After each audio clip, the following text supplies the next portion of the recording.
You know, one of the most common questions that we have coming to us on a daily basis revolves around the idea that I just don't feel in love with my spouse anymore. I don't know if I have for a long time.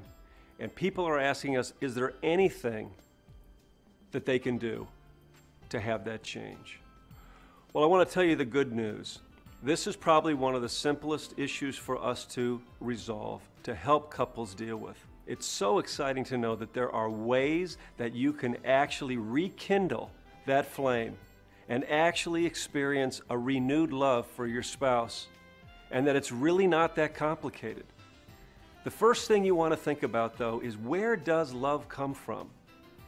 You know, for years, I used to think that when I wanted to love my wife, Jenny, more, what I needed to do to increase that is just kind of like crank up my old love engine and generate some love for her.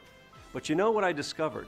That there is actually not one single drop of love that actually is ever generated from within my being. Not one. No love comes from Bob. No love comes from my heart. Love actually comes from God.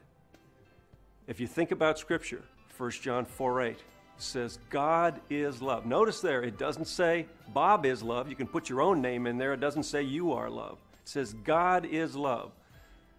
Love is God. Love comes from God to me, fills my heart. Then I can love others with that love.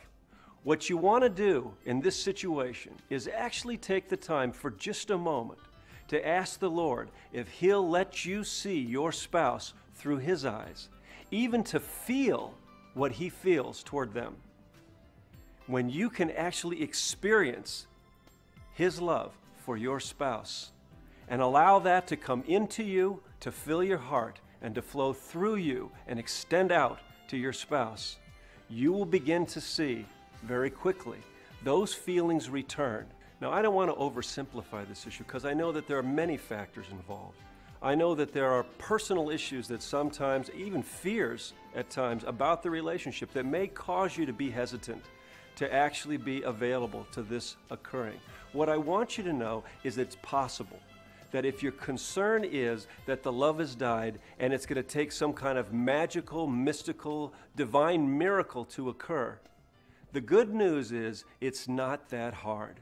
When you're ready, if you truly want that, and you actually place yourself before the Lord and ask Him to fill your heart with His feelings for your spouse, that can change your heart and your world. Now, if you're finding this difficult, or you need a little help trying to figure out a way to jumpstart this, one of the things that you can do is just begin to serve them, to think of ways, to look for ways to actually invest in them, to make a difference in their life, to do something that would show that you are trying and desiring to care for them. And actually just moving in that direction can be helpful. Another idea would be to think about how you felt when you got back together, to try and remember what it was about your spouse that you loved in the first place, what it was about your relationship in the earlier years that you valued, to remind you of those good feelings that you had, because so often when we get to that point in our relationship where the feelings feel as if they've died, that we've just lost sight of what was good, and we tend to be focusing just on all the things that are painful, that are frustrating, that are hurtful. So these are a couple of practical steps that you can use to actually begin to see the love return and to feel your heart opening again and your joy once again part of your marriage.